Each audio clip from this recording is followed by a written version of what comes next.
प्रभु यीशु मसीह के सामर्थी नाम में हम मांगते हैं। स्वागत है चर्च। खुदावंद की प्रेजेंस में आप सेम वापस नहीं जा रहे।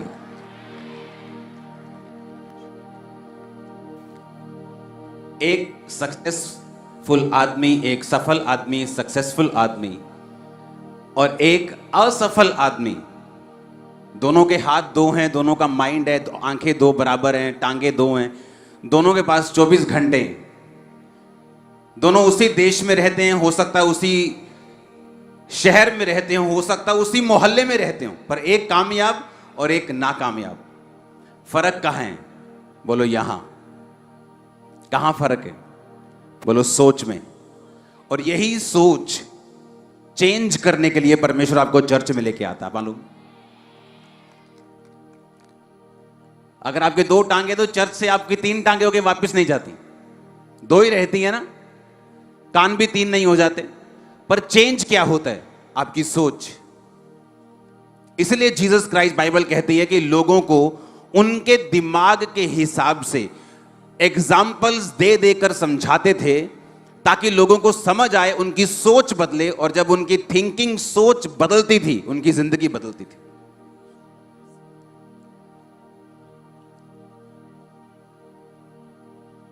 वो एक कहावत है, हाथ ना आए थू कोड़ी, अंगूर खट्टे हैं। जिसके हाथ में नहीं आए वो खट्टे हैं, जिसने खा ली उसको मालूम है। हीलिंग एक ऐसा सब्जेक्ट है जिसको अब्यूज किया जाता रहा है।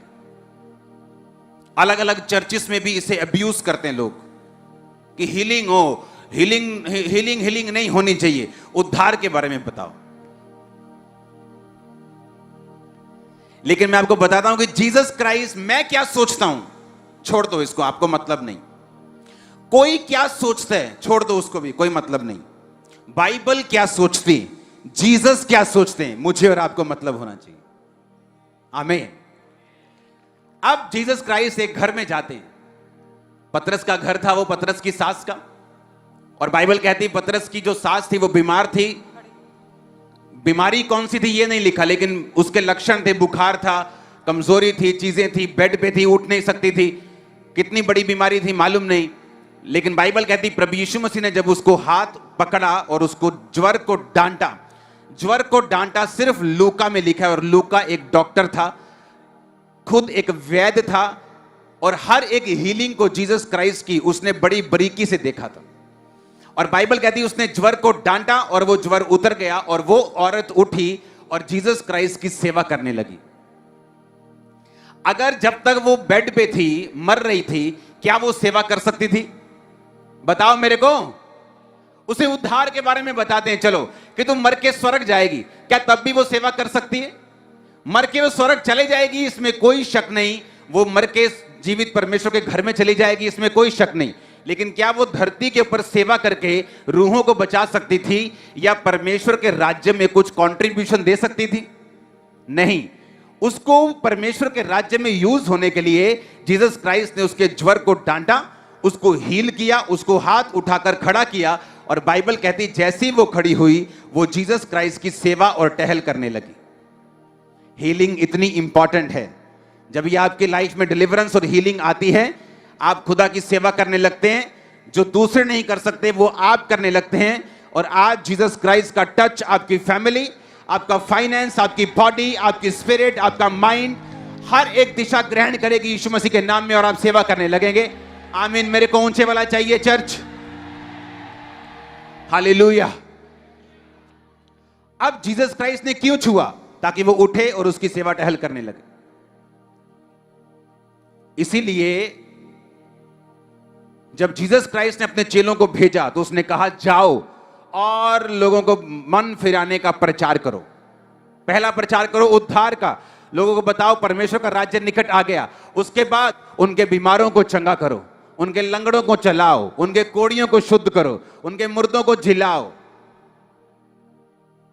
आधा सुसमाचार ना सुनाओ, पूरा सुनाओ। आमीन। जब लोग हील हो जाते हैं, उनको फिर उद्धार में बने रहने के लिए वचन की जरूरत है, तो वचन चर्च में आपको दिया जाता है।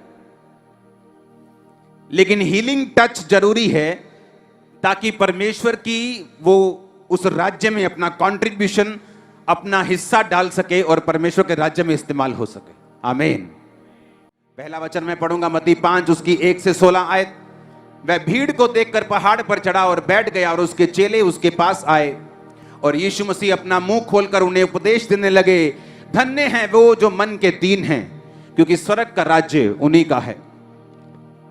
स्वर्ग का राज्य जिसमें बीमारी नहीं है, स्वर्ग का राज्य जिसमें तकलीफ नहीं, जिसमें रिजेक्शन नहीं, जिसमें आंसू नहीं, जिसमें पेन नहीं, जिसमें अंधेरा नहीं, जिसमें डर नहीं, जिसमें डिप्रेशन नहीं। और ये परमेश्वर का राज सिर्फ स्वर्ग पे शुरू नहीं होता, जैसे ही आप जीसस क्राइस्ट को मानते हैं ये धरती पर शुरू होता है। सारी सिक्योरिटी बैठ जाओ, ऐसे ही पैरों के बाहर बैठ जाओ।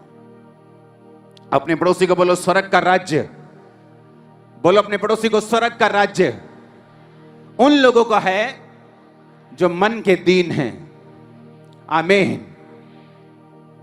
कहता धन्य है वो, धन्य का मतलब ब्लेस्ड, हैप्पी, खुश, आनंदित, वो हैं जो मन के दीन हैं।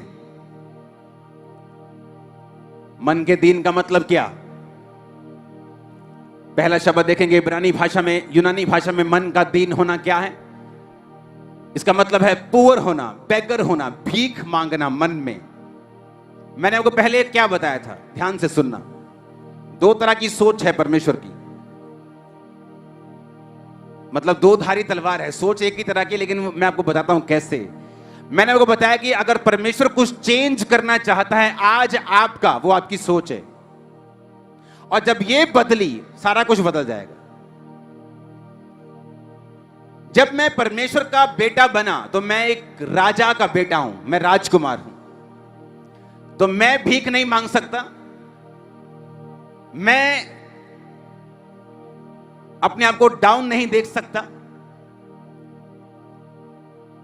और इसमें घमंड नहीं है, ये कोई प्राउड नहीं, ये एक कॉन्शियस ऑफ माइंड है, और परमेश्वर ने मुझे ये प्रैक्टिकल सिखाया है।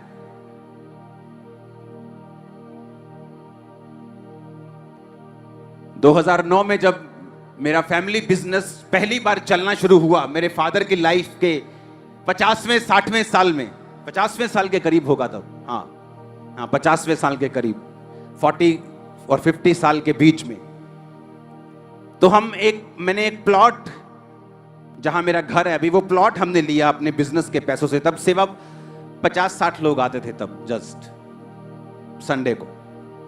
तो जब मैंने प्लॉट लिया तो उसका एक लोन करवाना था। तो लोन नहीं लेना चाहिए, ये बाइबल कहती है, पर एक तब इतना आप कॉन्शियस नहीं होते उस चीज के। तो जब लोन होने वाला था उसका, तो उसका जो बैंक था उसने कहा था कि आप एक प्रॉपर्टी डीलर से उसकी वैल्यूएशन निकाल के हमें बताइए। तो वो प्लॉट था 2 लाख रुपए मरले का। मेरी आदत है, जो मरला लिया, कच्चा पक्का कुछ नहीं होता, पक्के में लिया। तो 2 लाख मरला, 1,95,000 रुपए मरला था, वो 22 मरले का प्लॉट था। तो जब वैल्यूएशन लगाने के लिए लोग आते थे तो उसकी वैल्यू कम लगाते थे, क्योंकि वो नुक्कड़ वाला प्लॉट था, उसकी वैल्यू ज्यादा थी, और साथ वाले प्लॉट की वैल्यू 1.5 लाख 1.25 लाख होती थी। तो वो आके उसकी वैल्यू कम कर देते थे, और जब वो जाती थी बैंक में, वो बोलते साहब आपके प्लॉट की वैल्यू इतनी नहीं है, तो हम आपको लोन नहीं दे सकते। जब भी किसी ने वैल्यू लेने के लिए आना, मैंने कहा यार प्लीज आप ऐसा कर लो यार प्लीज। तो मुझे पवित्र आत्मा ने डांटा कि तू कौन है? मैंने कहा मैं तेरा बेटा हूं। तो उसने कहा तू राजकुमार है तो राजकुमार की तरह ही बिहेव कर, भीख मांगना बंद कर। फिर क्या हुआ सुनो, फिर क्या हुआ, एक और बंदे ने आना था वैल्यूएशन लगाने के लिए। जब वो आया तो मैं ऐसे खड़ा हो गया उसके सामने। कहता यहां क्या है? मैं प्लॉट करने के लिए आया। मैं कहा मैं हूं ऑनर, बताओ क्या है? वैल्यूएशन लगानी। मैं कहा लगा लो कोई बात नहीं। सीधे मुंह बात ही नहीं की। मैंने कहा बात ही नहीं करनी तुझसे। कहता कितने का है? मैंने कहा 2 लाख का है, 1,95,000। मेरी बात पे यकीन है, आप चेक करो, जाओ घूम के आओ। वो घूम के आया, उसने सेम प्लॉट की वैल्यू लगा के बैंक को भेजा। बैंक ने लोन पास किया। वो बाद में मैंने लोन खत्म कर दिया जल्दी से, वो बात अलग है, अब उसमें कोई लोन नहीं। लोन खुदा की ओर से नहीं होता, वो बात अलग है। लेकिन परमेश्वर ने मुझे सिखाया कि तुम्हें बैगर नहीं बनना, तुम्हें अपनी स्पिरिट में रहना है। जब तक तुम बैगर रहोगे तब तक तुम्हारे काम भी उसी तरह के होंगे, ये मुझे सिखाया गया। लेकिन यहां पे परमेश्वर कहता धन्य है जो मन के, अब ये स्पिरिट है जो आपने मेंटेन रखनी है कि आप एक राजाओं के राजा की संतान हैं, ओके। लेकिन वचन ये भी कहता है धन्य है वो जो मन के, यूनानी भाषा के शब्द को पढ़ेंगे, दीन शब्द को, जिसका मतलब है बेगर। कहता है धन्य वो जो मन के भिखारी हैं। किसके? आत्मा के, मन के। इसका मतलब क्या मैं बताता हूं। सुलेमान जो राजा था, राजा बना दिया गया और पावरफुल था, उसके सामने खड़े होने की किसी की हैसियत नहीं थी। लेकिन जब वो परमेश्वर के सामने गया तो उसने पता क्या कहा? परमेश्वर, आई एम नथिंग, मैं जीरो हूं। खुदा बाप मुझे बुद्धि चाहिए, मैं नहीं तो मर गया। तेरे लोग बहुत ज्यादा हैं, मैं इनका न्याय नहीं कर सकता, मैं जीरो हूं। घुटनों पे आया, मांगा, प्रभु मुझे बुद्धि चाहिए। धन्य है वो जो मन के, और परमेश्वर ने कहा तू मन का दीन हुआ, अब मैं तुझे बुद्धि दूंगा, पैसा दूंगा, ताकत दूंगा, प्रजा भी दूंगा, लोग भी दूंगा। मन का दीन। मन के दीन होने का मतलब यह है कि आप इस बात को रिकॉग्नाइज करते हैं कि आपकी सारी ब्लेसिंग का सोर्स सिर्फ और सिर्फ परमेश्वर है। आपकी इंटेलिजेंसी नहीं, आपकी कंप्यूटर इंजीनियरिंग नहीं, आपका बोलना चालना रंग रूप नहीं, जस्ट जीसस, सिर्फ खुदा आपकी ब्लेसिंग का सोर्स है। मन का दीन। धन्य है वो जो मन के दीन हैं, आशीषित हैं वो जो मन के भिखारी हैं, यानी जो हर बात पर परमेश्वर पर आश्रित हैं, जो हर बात के लिए परमेश्वर पर निर्भर हैं। मेरे पास आज पैसा है कि मैं वो जगह ले सकता हूं, इसका मतलब ये नहीं मैं वो जगह ले लूं। मैं पैसा होने के बावजूद भी परमेश्वर की आत्मा की अगुवाई पर आश्रित हूं, उस पर निर्भर हूं कि परमेश्वर यस करेगा तो मैं वो जगह लूंगा। कितने मेरी बात को समझ रहे हैं? मन के दीन होने का मतलब ये नहीं है तुम हैं कोब काट के तुरो, तुम तो थल्ले देख के तुरो कि मैं बड़ा दीन है जी, मैं तो गाली नहीं करता कहना। मन का दीन होने का मतलब ये नहीं आप प्यार से बात करें किसी से और दिल में गालियां निकालें। कई लोग मुंह के बड़े मीठे होते हैं और मन के बड़े खट्टे होते हैं। उस दीनता की परमेश्वर बात नहीं, फेक दीनता की परमेश्वर बात नहीं कर रहा। जो लोग हैं वो फेक दीन है। वो कैमरे में दीन दिखेंगे और जब मीडिया में जाएंगे दीन दिखेंगे, बहुत हम्बल दिखेंगे, लेकिन अंदर से बड़े करप्ट, बड़े खतरनाक लोग। वो उसकी बात नहीं कर रहा। उसने कहा धन्य हैं वो जो मन के दीन है। जीसस ने कहा धन्य का मतलब आशीषित, ब्लेस्ड। वो धन्य हैं, वो ब्लेस्ड हैं, वो हैप्पी हैं, वो खुश हैं जो मन के दीन हैं। आमीन। जो ये भरोसा रखते हैं कि अगर आज मैं चर्च में जा रहा हूं तो सिर्फ जीसस क्राइस्ट के आत्मा की सहायता से जा रहा हूं। आमीन। मैं जो बोलूंगा खुदा की सहायता से बोलूंगा, मैं जो करूंगा पवित्र आत्मा की सहायता से करूंगा, मैं कुछ नहीं। मैं गाऊंगा उसकी सहायता से गाऊंगा। मैंने वो चीज लेनी है, मेरे पास पैसा भी है, बंदा देने के लिए मान भी रहा है, जगह सस्ती भी है, फिर भी आप प्रेयर करेंगे परमेश्वर मैं लूं या ना लूं। इसे बोलते हैं मन का दीन होना। हालेलुया। अपनी राजकुमार की कुर्सी छोड़ना दीनता नहीं, बल्कि हर एक चीज के लिए परमेश्वर पर निर्भर हो जाना यह दीनता की निशानी है। और परमेश्वर ने कहा अगर तुम मन में दीन हो, अगर तुम मन में क्या हो? दीन हो, तो तुम परमेश्वर के राज्य को क्या करोगे? फिर से पढ़ेंगे। धन्य है वो जो मन के दीन हैं। जीसस ने कहा क्योंकि स्वर्ग का राज्य उन्हीं का है। आमीन। मन के दीन होना। हालेलुया।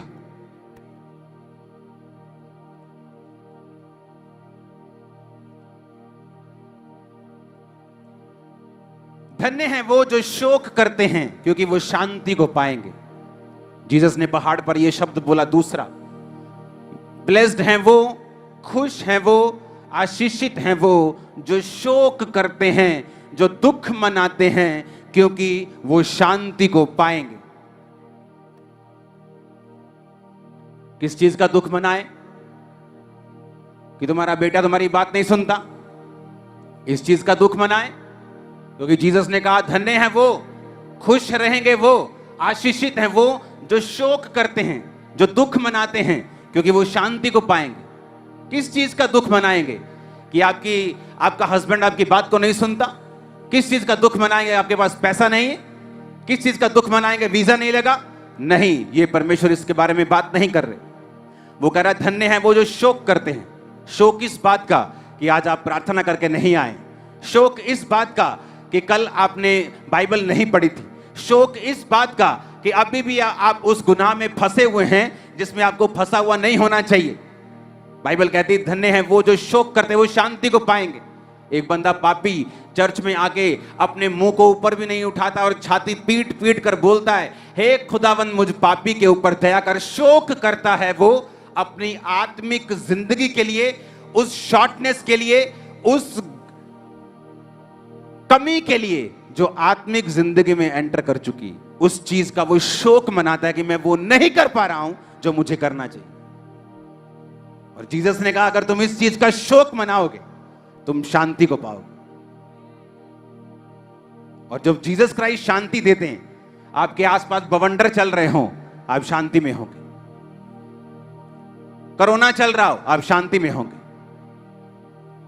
स्ट्रेस आ गया, इकोनॉमिक ऑपरेशन, डिप्रेशन आ गया, आप फ्री रहेंगे, आप शांति में रहेंगे। कनाडा ने वीजा देना बंद कर दिया, आपका आ जाएगा, आप शांति में रहेंगे। नहीं आएगा तो यूएसए वाले दे देंगे, उससे अच्छी कंट्री में चले जाएगा, डोंट वरी। क्योंकि धन्य है वो जो शोक करते हैं।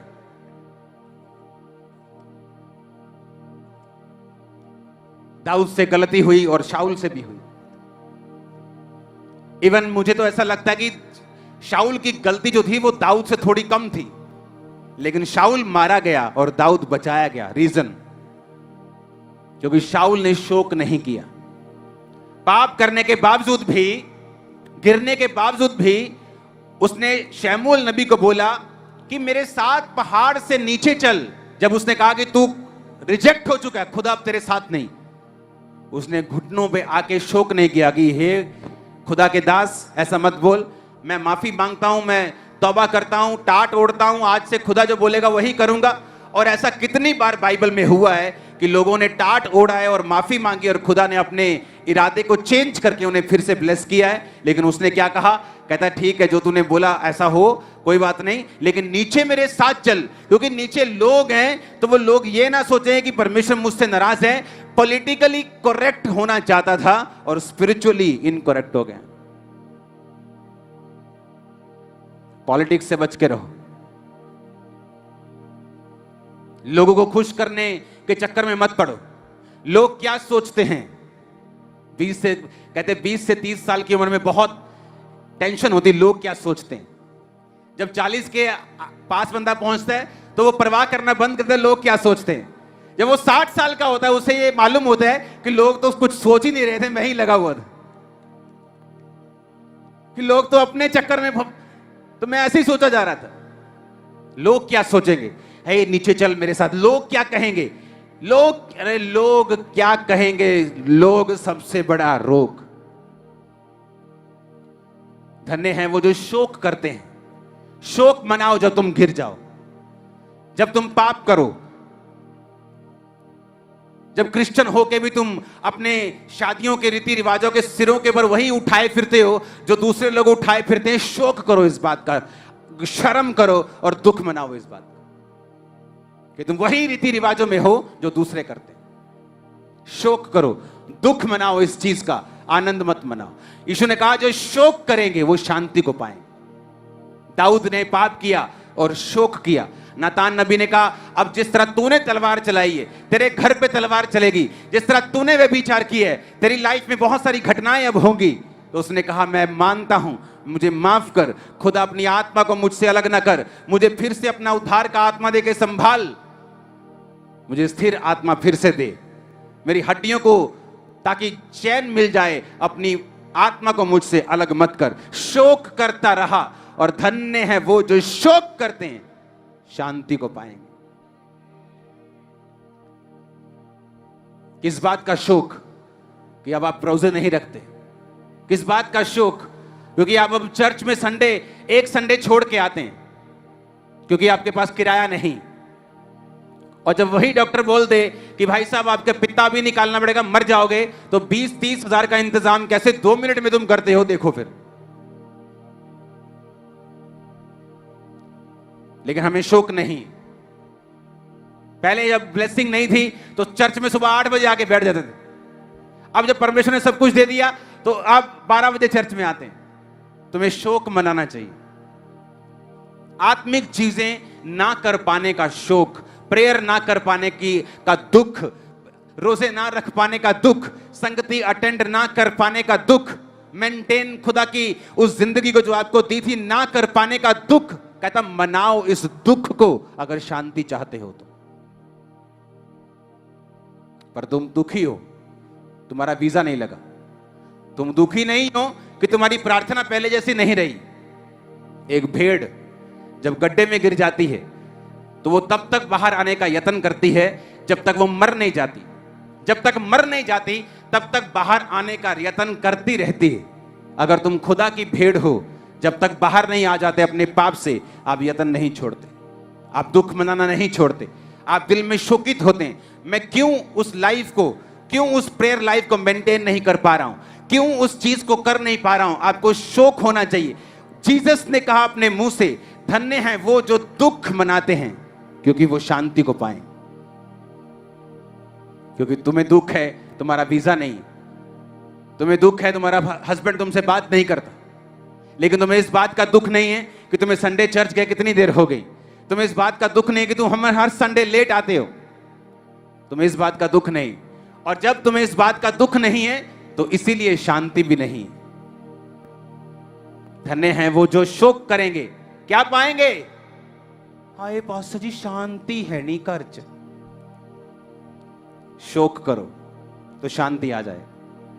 जीसस ने कहा दुख मनाओ आत्मिक चीजों के लिए तो शांति आ जाए।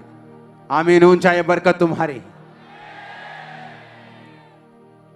धन्य हैं वो जो शोक करते हैं, शांति को पाएंगे। नेक्स्ट, धन्य हैं वो जो नम्र हैं, वो पृथ्वी के क्या होंगे? अधिकारी होंगे। आज एक कोई बिलियनर बन जाए, बिलियनर मतलब 8,000 करोड़ का मालिक, इंटरनेट भरा रहता उससे, ये सिगरेट इधर, वो सिगरेट उधर, ये गाड़ी, ये पोर्श, ये बुगाटी, ये घड़ी, ये ऐनक, ये सब कुछ, वो सारा दिन इसमें लगा रहता है। और जीसस ने कहा धन्य हैं वो जो नम्र हैं, पृथ्वी के क्या होंगे? दुनिया के आज तक के सारे बिलियनर अगर इकट्ठे हो जाएं, जितना पैसा चर्च एनजीओस के पास है दुनिया में, उनके पास इतना भी नहीं है कि उनके गेट के बाहर खड़े हो सके। आपको मैं बता रहा हूं सच। चर्चिस के पास, दुनिया की जो चर्चिस हैं उसमें सब मिशन, कैथलिक, CNI, पेंटी सब मिला लो, उनके पास इतनी जमीन है, इतना पैसा है कि ये बिलियनर्स बाहर खड़े होने की भी हैसियत नहीं रखेंगे। क्योंकि वो क्या है? नम्र। वो कभी घमंड नहीं करेंगे। जब सब चले जाएंगे, अगर 2 जने यहां बैठे हो, हमें ऐसी दरी भी नहीं चाहिए, मैं आपके साथ बैठ जाऊंगा खाना खाने के लिए इधर ही आपके साथ ही। हालेलुया। अगर तुम नम्र हो, थोड़ा सा पैसा तुम्हारे सिर पे चढ़ गया, अब खुदा ने और देके क्या मरवाना है तुमको?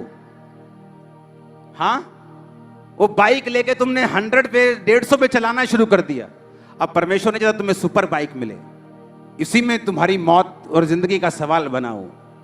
धन्य हैं वो जो नम्र हैं। तुम्हें बरकत मिली, तुमने अपने पड़ोसी को शर्मिंदा कर दिया। तुम्हें बरकत मिली, तुम चर्च के अपने विश्वासी भाई को शर्मिंदा करना शुरू हो गए। उसने कहा अगर तुम नम्र हो, पृथ्वी के अधिकारी, सॉइल के, लैंड के तुम अधिकारी हो गए।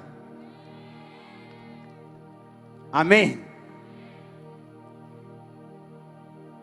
क्योंकि जो चर्च के लोग हैं, जो क्रिश्चियन हैं, वो नम्र हैं। अगर नम्र ना होते तो लड़ाई करते, झगड़े करते, उनके धर्म को जब बुरा बोला जाता है वो भी दंगा करते, वो भी सड़कों पे आते, वो भी ऐसी की तैसी फेरते। क्या उनमें ताकत नहीं है? क्या लोग नहीं है? क्या पैसा नहीं? सब कुछ है, पर वो क्या है? नम्र है। इसीलिए अधिकारी हैं, इसीलिए वो पृथ्वी के, सॉइल के, लैंड के अधिकारी हैं। जीसस का वचन पूरा होता है। मैंने कहा ये बिलियनियर्स ना 0.001 भी नहीं है इनके सामने। हालेलुया। क्योंकि वो नम्र है। जीसस ने कहा अगर तुम नम्र हो तो पृथ्वी के क्या बनाऊंगा। तुम जल्दी अपने पड़ोस में एक जगह लेने वाले हो यीशु के नाम में। ये प्रोफेसी आप लोगों के लिए। और मैंने कहा तुम दूसरी जगहों पर भी जगह लेने वाले, दूसरे शहर में भी। आमीन। ऊंचे वाला चाहिए चर्च। इसलिए मैंने कहा मैं आपको वही वचन बताऊंगा जो जीसस के मुंह से निकले, और आपको बताऊंगा वो कितनी पावर रखते हैं आपकी लाइफ में। आमीन। वो कितने पावरफुल हैं। धन्य हैं वो जो नम्र हैं, जिन्होंने परमेश्वर को अपना उद्धारकर्ता ग्रहण कर लिया, जिनको अपने पैसे का घमंड नहीं है, अपनी पहुंच का घमंड नहीं है, अपनी चीजों का घमंड नहीं। हालेलुया।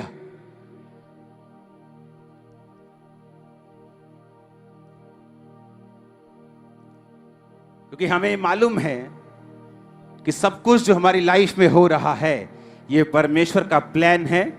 वो अपने मन मुताबिक के हिसाब से कर रहा है, अपनी योजना के हिसाब से कर रहा है। हालेलुया। धन्य हैं वो जो नम्र हैं, वो पृथ्वी के क्या होंगे? अधिकारी होंगे।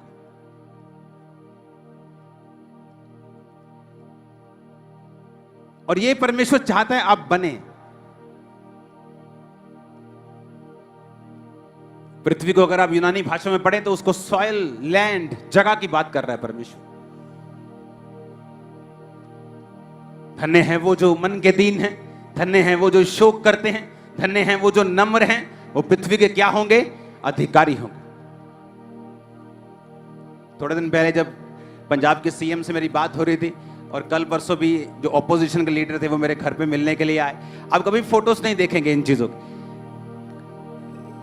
तो जो नम्र नहीं है वो इस चीज को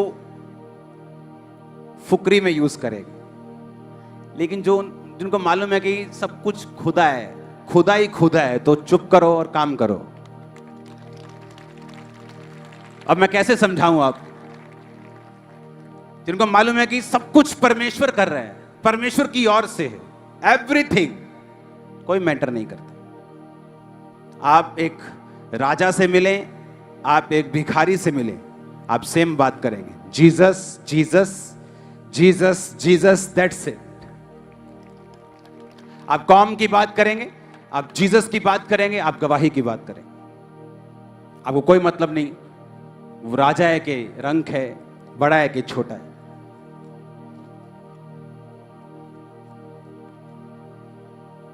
बोलो अपने पड़ोसी को नम्र हो जा। अगर कुछ बड़ा लेना चाहता है, बड़ा देखना चाहता है, बाकी तेरी मर्जी है। हालेलुया। अगला वचन पढ़ेंगे, धन्य हैं वो जो धार्मिकता के भूखे और प्यासे हैं, क्योंकि वो तृप्त किए जाएंगे। आज हम यहीं तक पढ़ेंगे, अगला हम कंटिन्यू करेंगे थर्सडे को। धन्य हैं वो जो, फिर से पढ़ेंगे, धार्मिकता के भूखे और प्यासे हैं, क्योंकि वो तृप्त किए जाएंगे।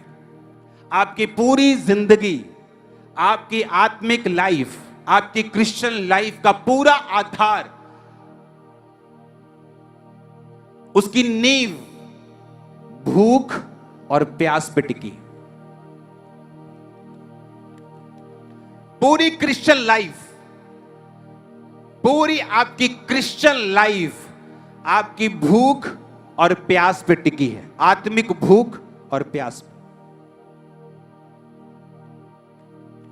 जीसस ने कहा वो खुश रहेंगे जो धार्मिकता के भूखे और प्यासे हैं, जो जीसस को देखना चाहते हैं,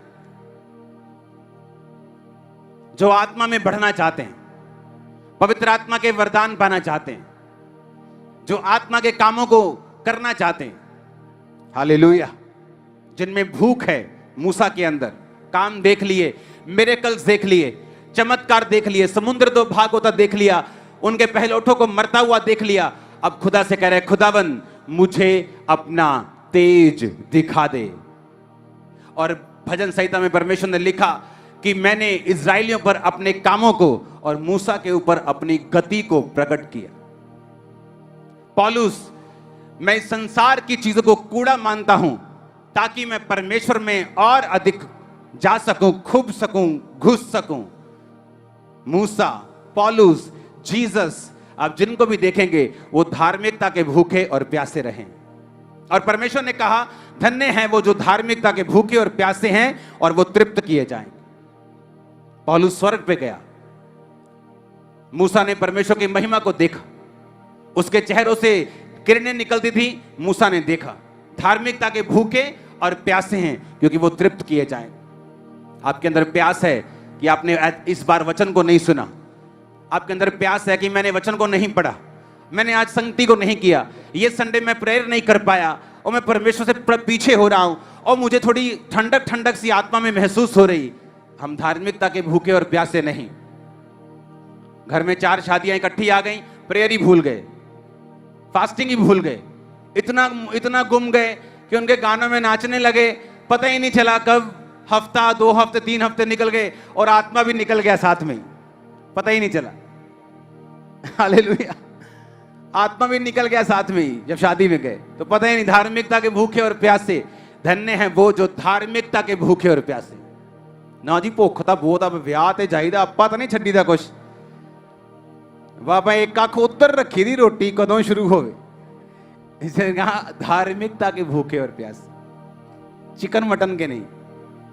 आमीन। किस चीज के? धार्मिकता के भूखे और प्यासे। धन्य हैं वो, आनंदित रहेंगे वो, आशीषित रहेंगे वो, खुश रहेंगे वो जो धार्मिकता के भूखे और प्यासे हैं, क्योंकि वो तृप्त किए जाएंगे। अगर कोई प्यासा है तो मेरे पास आके पिए, मैं उसे तृप्त करूंगा।